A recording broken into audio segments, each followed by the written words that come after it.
Hey, how you doing, folks? Chris Harris here. That episode of our podcast presented to you by 18 Studios. Shout out to 18 Studios. If you haven't done so already, swing by their page.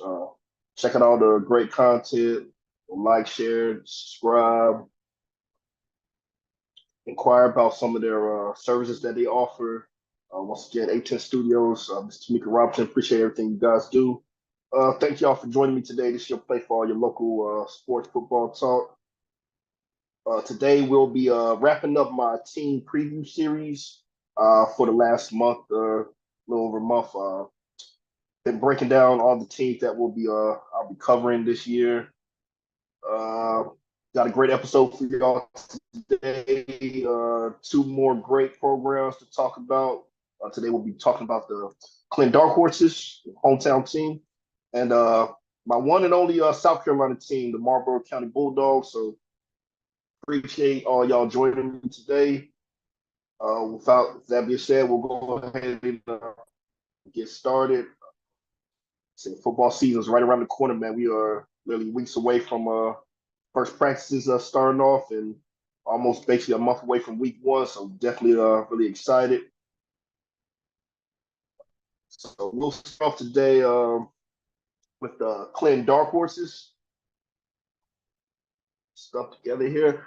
All right, the Clinton Dark Horses finished 15-1 last season, 5-0 in the SAC 6 conference, and they were two-way state runner-up, falling in the state championship game to Reedsville 28-18. Ooh, excuse me. They are head coached by first-year head coach Johnny Boykin. Coach Boykin returns to Clinton from Clinton, played on the first ever state championship team at Clinton on the 1990 team. Has been around, has a lot of experience. Him being from Clinton, him playing for Clinton, he knows that that dark horse pedigree, knows the tradition. Knows what it. I mean, like I said, being a part of a state championship team, you know what it takes to, what all the work that goes into, winning the state championship and being successful. Comes to us. He was at Ragsdale for the last couple of years. Last season at Ragsdale, finished 2-8. Has a career record of 39-66. Now this is all Carolina Preps, and I said sometimes it's not all accurate. I don't know if they had all this stuff because he did have some experience down there in South Carolina. I don't know if that record's included in that. But like I said, man, you got to welcome Coach Boykin back to Clinton. I'm really looking forward to seeing his spin on the program and what he could do. Coming into some tough circumstances. I mean, it's a lot of changes going on with the program, a lot of turnover. You got to think we had 22 or 23 seniors graduate this last season, and we also lost I believe six to guys that have transferred out. So just me going over the depth chart, I've only counted two starters returning. That's one on both sides of the ball. Technically, you can put third in. We did get a DJ Baggett who transferred from Midway. He started from Midway last year, so technically you can count him as a returning starter. But it's just going to be a lot of different changes, a lot of new faces, a lot of new names contributing on the field. A lot of younger guys, I believe, are going to be asked to step up. Um, I want to thank Coach Boykin. Coach Boykin he got back to me a little bit of information.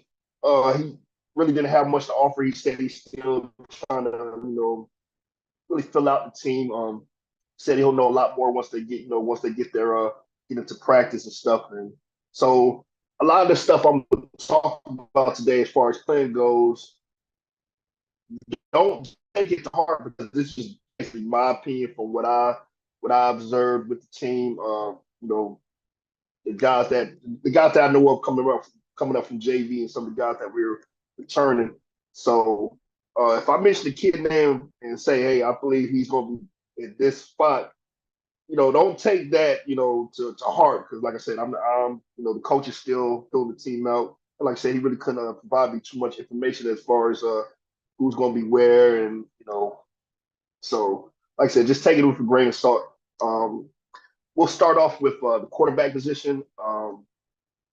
In my opinion, I believe Tyler Patrick, uh, rising sophomore, is a kid that you definitely got to look at as far as that position goes. He was the JV quarterback last season. Played a lot of, with played a lot of, cleanup role in a lot of the blowouts that we had last season. Um, Kid that's really he's a dual threat kid, a lot of athleticism, a lot of speed, can throw the ball well. Like I said, if I feel like if you're thinking about the quarterback position, he's got to be one of the kids that gets to look at. Um, Another name I've heard, Ryan. I heard the name Ryan McNeil, rising senior, a name that's been mentioned at the quarterback position. What I from what I experienced with him, uh, he's uh he's played mostly outside linebacker and edge rusher. During this time, he started a lot of games as a freshman. Coach Johnson threw him out there as a freshman. Um, Lot very explosive, great speed coming off that edge, pass rusher. From what I saw, showed a lot of promise. Unfortunately, got hurt at the beginning of his sophomore season. That kept him out. Uh, Played sparingly last year. Basically trying, still recovering from that injury. Like I said, very fast, very athletic. Not sure what type of offense that Coach Boyd will be implementing at Clinton. But I mean, if you're in a run-based offense, you got a quarterback that the quarterback may not throw the ball particularly well, but if he's athletic and can run, that's just another dimension to that offense. So that's like I said, that's if we're running a more run oriented offense. Um, Moving on to the running back position, name once again, like I said, I'm just throwing some names out there. I think you got to start with Demarius Pugh. Demarius Pugh, a kid that the coaching staff last season was very high on coming into his sophomore year, was actually getting a lot of first team reps in the beginning of the season during the scrimmage and then the jamboree. Unfortunately, in that jamboree, suffered a lower leg injury that kept him out a while. But we got to see him later in the season, during the time period where we had like we had Josiah McLaurin out, we had Josiah Robinson out for a little while, and we got to see what he could do. Uh, the stats that I have on him from last year, 287 yards on only 34 carries, 5 touchdowns. We really got to see him have a really great game. That Southern Alamance playoff game, had a couple big runs. Saw him a little bit during that Nash Central game. Have contributed half the big runs. I feel like that's a kid that you really got to look at on that side of the ball. And like I said, it's a tough spot. Like I said, man, you're having to replace two 1,000-yard rushers that you lost last year in Josiah McLaurin and Josiah Robinson. So I believe a kid like Demarius P would be, perfect to, step into that role. Another name I've heard is Ace Brinson. Heard his name mentioned. Look out for Aaron Cooper. Aaron Cooper, outstanding JV running back. Everyone knows who his dad. His dad, Nick Cooper, great running back at Clinton. Aaron possesses a lot of similar qualities. Great running back. A kid that I feel like if given opportunity can perform well. As far as receiving goes, like I said, man, the cover's bare. Man, we lost Carrion Keenan to transfer. So, like I said, you're basically, and like I said, the rest of the guys are graduated. So you're basically breaking in a whole new group. And couple names I feel that could contribute. And we talked about that, that flex wide receiver, running back, that wide back position, Debo Samuel, type player who could, a kid that you could just line up and line him up in the slot, you can line him up out wide, put him in the backfield. To, these two kids I want to talk about here are, fit that mold. And that's Tremaine Ashford and Jonah Boone. Watch both of them on JV. Tremaine for the last 2 years on JV. Explosive player. Like I said, he's one of those kids that, like I said, you can line him up, you know, anywhere on that field. And he's a playmaker. A kid that you want as an offensive coordinator, as a coach. You want to try to, as many ways possible to get the ball in this kid's hands. He's gonna make a play. Like I said, you can line him back up there in the special teams game, punt return, kickoff return. He's a playmaker, man. If you want to watch some entertaining film, check out his Tremaine Ashford film versus the JV game versus Red Springs last season. And same thing can be said about Jonah Boone. Jonah Boone, explosive player, electric. Uh, he's one of those kids like you ever hear the description. He's tough, hard to tackle in a phone booth, man. He uh, really, really fast, really electric. Like I said, just another kid that you want to find in many ways possible to get the ball in his hands and just let him make a play. Um, like I said, once again, this is just my opinion. Not sure what the plan is as far as coaching strategy or whatever goes. Um, but yeah, these are just some of the kids offensively that I feel like can make an impact. And because, like I said, you're having to replace so much. We lost so much from last season. Moving on to the offensive line, we do have one starter returning. That's Walter Parsons. Played guard last season for us. He's gonna have to be that anchor. He's gonna have to be that leader on the offensive line. We do have Devin Gardner, who started during the Red Springs game last. They brought him up from JV, started in the Red Springs game last year. He can play center, can play guard, good sized kid. I want to say Davion Hicks actually started the season as a starting guard his sophomore year, but got moved back down to JV. He's a kid that, like I said, he's had some experience. So you got a couple guys, but we really took some hits as far as graduation goes to the offensive line. That was a senior-led group last year, and you're really just you're having to replace a lot on both sides of the ball. But yeah, definitely, like I said, I spoke so many times before about how important offensive line is, especially in this area when, like I said, you control the line of scrimmage on both sides of the ball, more than likely you're going to be successful. So rebuilding the offensive lines definitely got to be a priority for Clint if they're going to be successful this season. Moving on to the defensive side of the ball, and it starts and ends with Jaden Williams, man. You heard me talk about Jaden Williams plenty of times before. Outstanding linebacker, kid that was a kid that's going. I feel like starting this fall, probably going into the winter and the spring, is bound to see a lot of attention, a whole lot of attention from colleges. If a college recruit is smart, man, he'll get on it soon because I feel like he's in for a big season. He's got to step up. He's got to be that leader on defense this year. Because, like I said, once again, we took a big hit on that side of the ball. A lot of guys are gone. A lot of seniors graduated, so yeah, he's definitely have to be that leader on defense. His stats last season: 53 tackles, 6 tackles for loss, 3 sacks, 1 interception, one forced fumble, 1 fumble recovery, and a block punt return for a touchdown. He was all conference, the defensive MVP for Clint during the state championship game. Like I said, just big time playmaker. A kid that's going to be asked to carry. He's going to be asked to really step up and really lead that defense. Reigning Buck's Sports Player of the Year. Definitely one of the kids that, like I said, you want to be entertained, man. When Clem plays on the defense side of the ball, find number 15 and just enjoy because he's gonna put on the show for you. Another kid, like I said, DJ Baggett, I feel is gonna be it's gonna play a big part in Clem defense this year. Transfer from Midway, great good sized kid, all conference type player. Like I said, we took a lot of hits on that defensive line. Um, Yeah, he's him and Jaden are basically gonna be asked to basically anchor that defense. A couple other names that I got my eye on.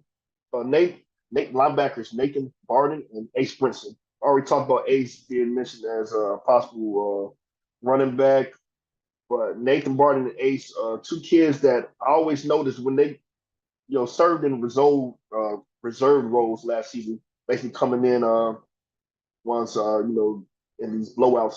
We had a lot of blowouts last year, so a lot of kids got a lot of playing time. And when those two got on the field, especially Nathan Barber, man, who was 34 last season. I know that every time he got on the field, man, as a sophomore, a kid that showed great speed, a kid that had a nose for nose for football, and not scared to tackle, man. And as for a linebacker, that's exactly what you want. So I feel like those two could step in alongside Jaden and provide Clinton with a really solid linebacking core. If that's the plan, like I said, once again, I'm not sure what the coaches want or where they're going to be placing kids at, but just some of my observations based off of what I saw last season. Another kid out there feel like step up and be big. He was on JV last year. Josh Moore at the defensive back position. From what I witnessed when he was watching him on JV, great instincts. Uh, knows how to high point the football. That's that defensive back position. If you go back and check out, I want to say it was the Midway JV game last year. Clinton doesn't win without Josh Moore making the plays that he made. So I feel like he can step in and really help out that secondary. Um, the kid that I feel like could probably be used as a wide receiver as well. Like I said, two-way football, man. A lot of these kids are going to be after be playing both ways. Josh is one of those guys I feel like can help out not only as a in the defensive backfield, but as a wide receiver as well. And I also heard Jaden Williams probably be maybe playing some tight end as well. So, um, but that's basically all I got as far as players. Like I said, take it with a grain of salt. Just going off my observations. No idea what the coach.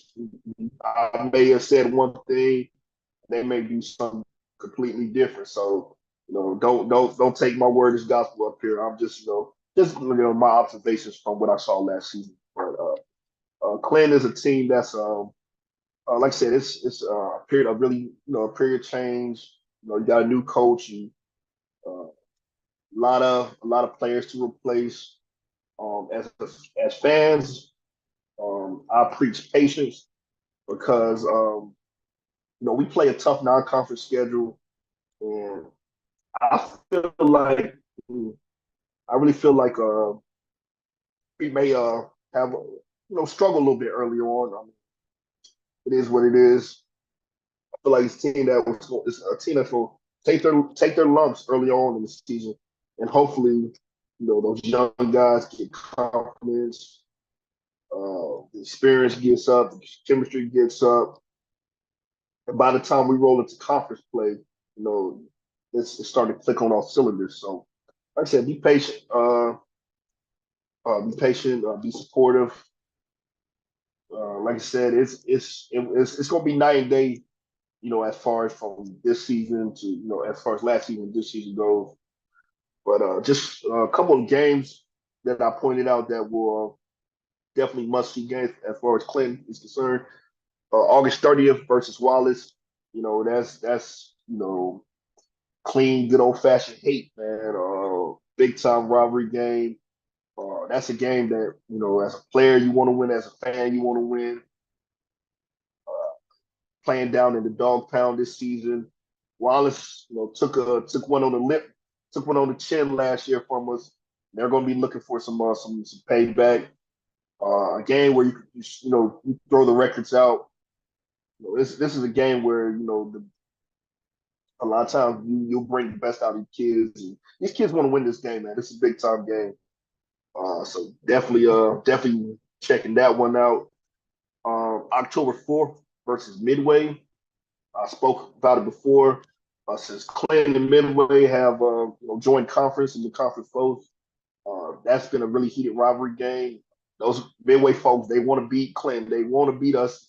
want to be this bad for Clinton, especially seniors, man. You don't want to be the team that loses, that first team to lose the midway. So that's a game that definitely got circled, big time conference game. I believe that's our conference opener this season.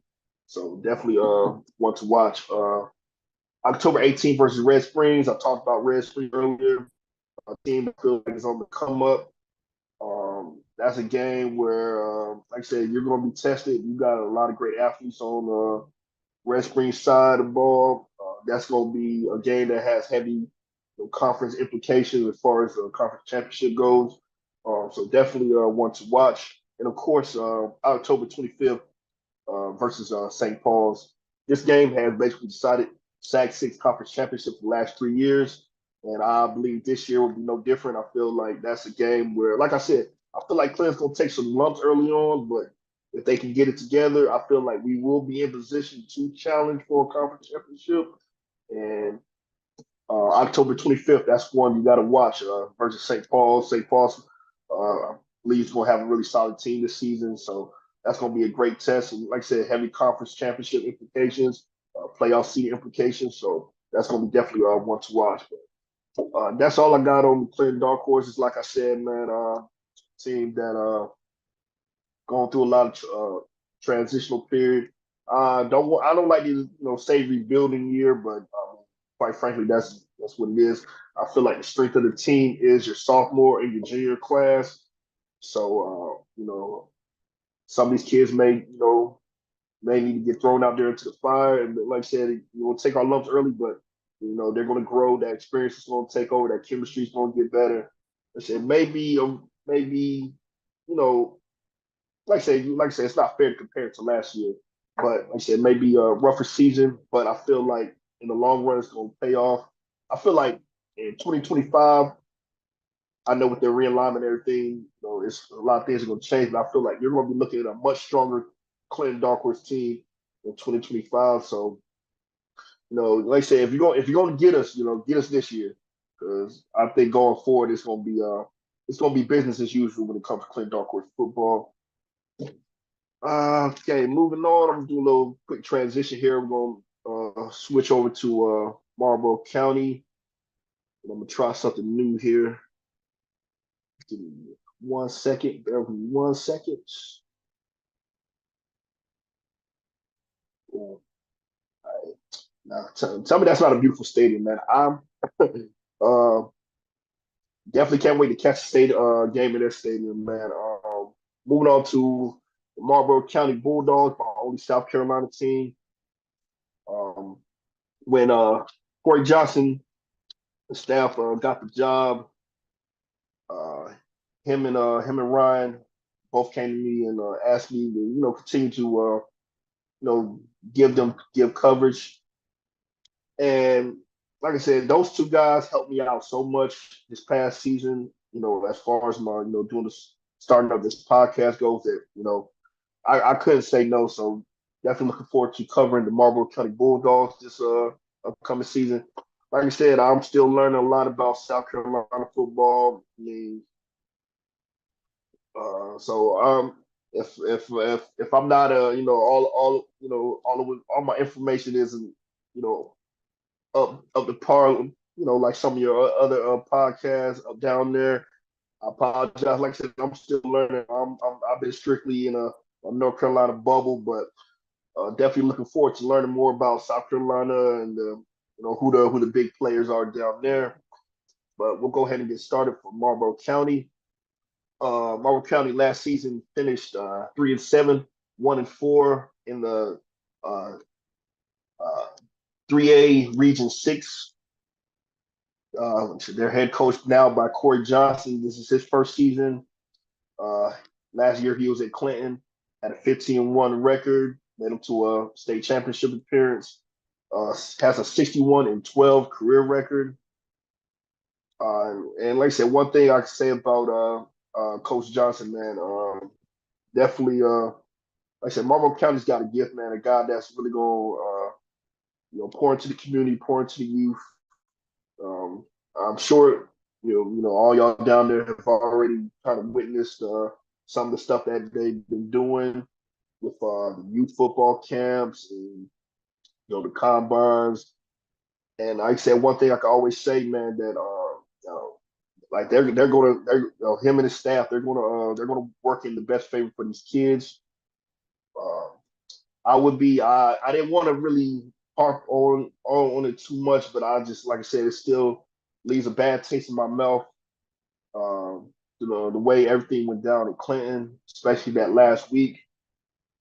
I feel like Coach Johnson really came, took over, put his own little spin on the Clinton Dark football program, and I mean he definitely positive effect on the community and a lot of the players that play for him, and just gave his all to that football program, and for them to do him the way they did him that last week, not allowing him to leave on his own terms really kind of rubbed me the wrong way.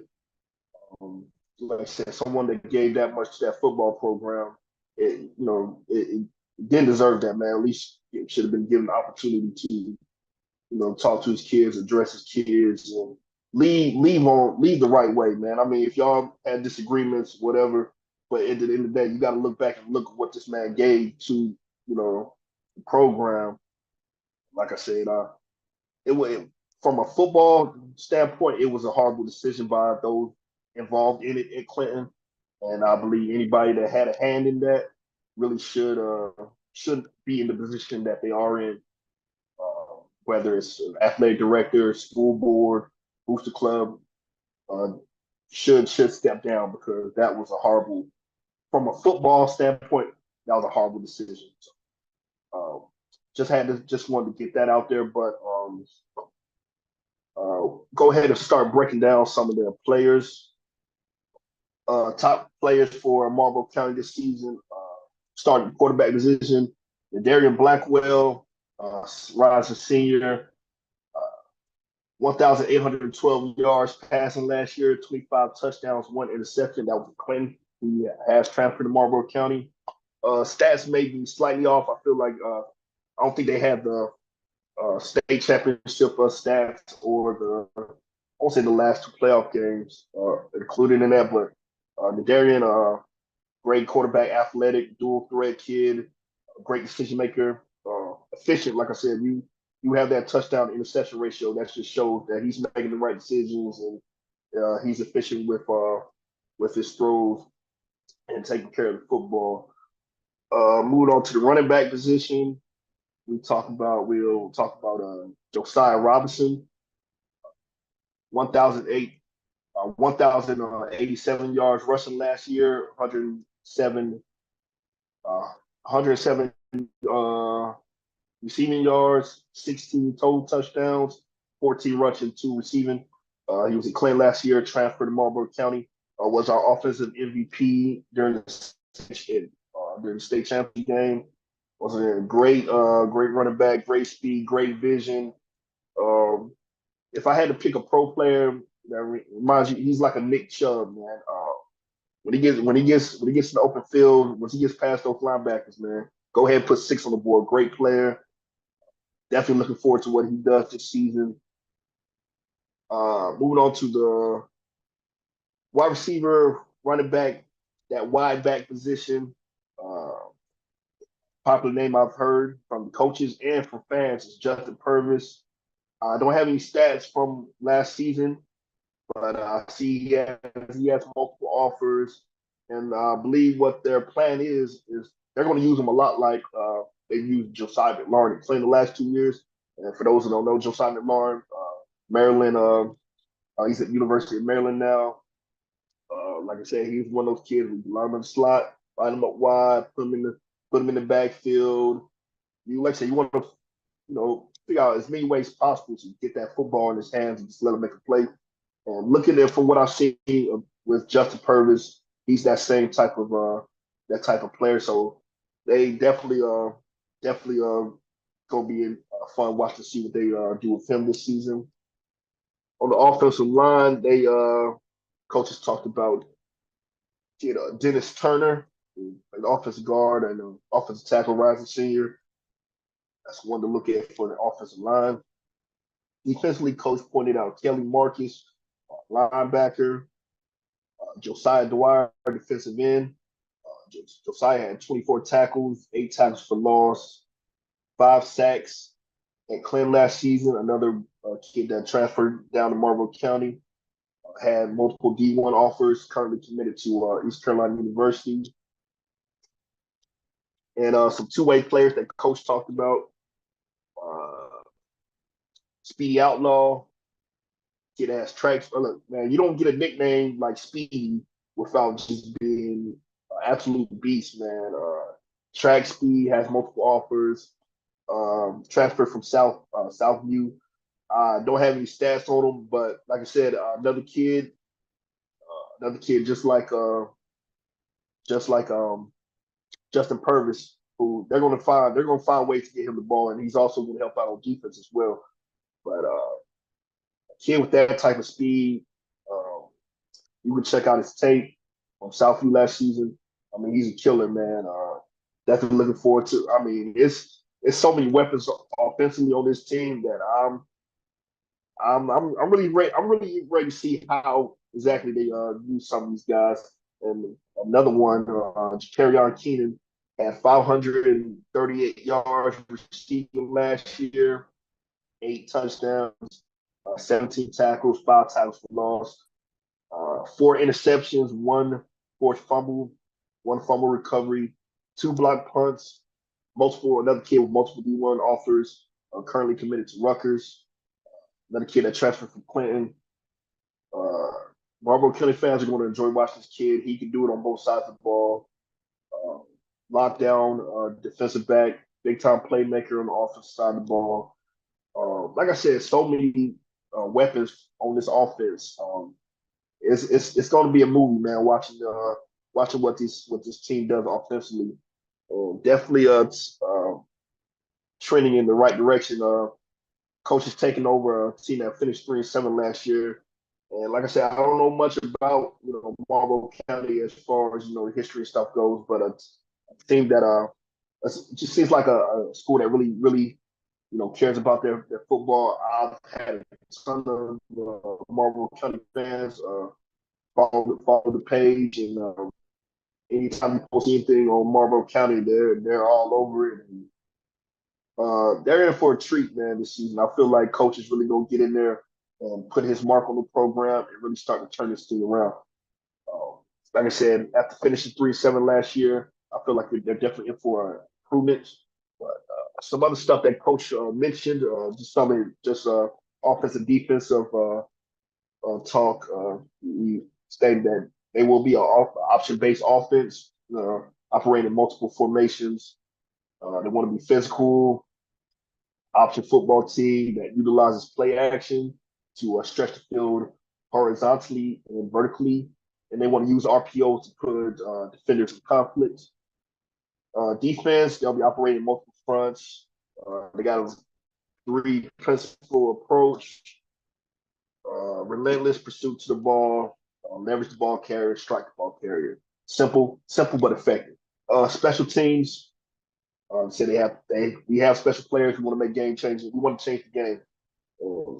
I know we witnessed this last year at Clinton, and I know plenty of people witnessed this stuff watching football games. How many times has a big time special teams play, change the whole, field of the football game? Saw it last year at Clinton. Think back to one of the biggest games of the year, that Wallace game. What happens on that first drive? Defense gets a 3-and-out.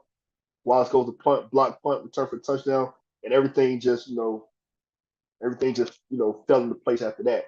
We've seen that multiple times last year. I think back to the Eastern Championship game against Northeastern. One of the biggest plays of the game, block punt right there, covered in the end zone for a touchdown. Special team, man. Emphasis on special teams. Special teams can really can really win or lose a football game, and they want to put a big emphasis on making game changing plays in special teams. Team strengths. He talked about team speed and experience. I talked about something. You heard me list some of the athletes that they got out on the offensive side of the ball, defensive side of the ball. Um, that's like I said, team speed looks outstanding, and like I said, a lot of experience with that group. So definitely looking forward to seeing what they could do this season. Some of the games Coach mentioned, of course, he gave me the coach answer with every game is important to him, which rightfully so. But he did list a couple rivalry games to watch for people to check out. Definitely want to be must see TV. August 30th versus Chihuahua. Hopefully I said that right. Had a couple Chihuahua fans on the page. We'll get into that later, but I guess didn't like all the Marlboro County stuff I was posting, but that's gonna be a big time rivalry game. September 6th versus Scotland. That's definitely gonna be that's definitely an early nominee for one of my games of the week because so much they're right across the border from each other. Uh, basically, but just basically majority of this coaching staff in Monroe County, started out in Scotland. So that's definitely going to be an interesting game to check out. And of course, October 18th versus Dillon. Dillon, like I said, I don't know much about South Carolina high school football, but Dillon is a name that I've heard a lot before. So that's definitely probably one of the stronger programs in the area. Definitely looking forward to it. And that might be right there, might be there, the Marlboro County measuring stick game. We'll see how much this team has improved. Definitely want to check that one out. Especially all I have on Marlboro County, like I said, man. Uh, an area a school that really seems to really care about their football. Seems like y'all got a great fan base down there. I've had so many Marlboro County fans follow the page, and I really appreciate y'all. Definitely looking forward to covering y'all this season. Let me tell y'all, like I said before, man, y'all got a great coaching staff down there, a coaching staff that's going to really pour into the community, pour into youth, and give these guys every opportunity to be successful, not only on the field, but off the field as well. Like I said, if there's some kids down there that you have the desire to play college football, you're doing the right things in the classroom, you're doing the right things in the field, this coaching staff they're going to give you the opportunity, man. They're going to give you um, so many, so much attention. Was a lot of kids. I mean, so many kids to the next level at Clinton. Uh, I can't even, I can't even come up with the number, man. Because last season alone, uh, at least 10 of those seniors, maybe more, are going to be playing college football somewhere this upcoming season. So, like I said, this coaching staff really they like I said, I'm really looking forward to seeing what they do. I said, Marlboro County, man, y'all made a great decision, but I mean, like I said, capitalizing off of somebody else's mistake, man, that's what it's all about. But gonna start wrapping things up today, man. Appreciate everyone joining me. Definitely looking forward to, like I said, we're right here at the finish line, man. It's been a long off season, a lot of different changes, but we're right here knocking on the door, man. Football season right around the corner. Definitely looking forward to it. Safety County football fans, if I posted the Safety County Jamboree schedule on the page, so definitely check that out. Definitely a fun time. Just looking forward to covering all these schools. Once again, coaches, players, fans, send me those nominations. Want to pick a preseason player of the year for Bucksport Sports Podcast. One nominee from each school. Unfortunately, I know it's so many different, so many great athletes, but I want, just one nominee from each school. Put all 10 up, have the fans vote on it. That'll be my preseason Bucksport Sports Player of the Year. But yeah, definitely send me those nominations. Once again, if you haven't done so already, man, swing by Bucksport Sports Podcast Facebook page. Like all the content, share, follow the page. Coming up on my anniversary, 1 year anniversary as far as Buck Sports Podcast goes. Want to run those numbers up as much as possible. Swing by A10 Studios while you're at it. Remember, like, share, follow, support it. local business. These are classmates, friends, family members. They give a outlet for content creators like myself to really get our stuff out there and help us reach a larger audience. Uh, they offer a lot of different other services, so talk to them, ask them, inquire about it. Yes, definitely want to thank them. Shout out to Miss Tamika and everybody. Uh, Once again, appreciate everyone listening in. Chris Harris, Pro Sweet Sports Podcast. Hope everyone enjoys the rest of their week.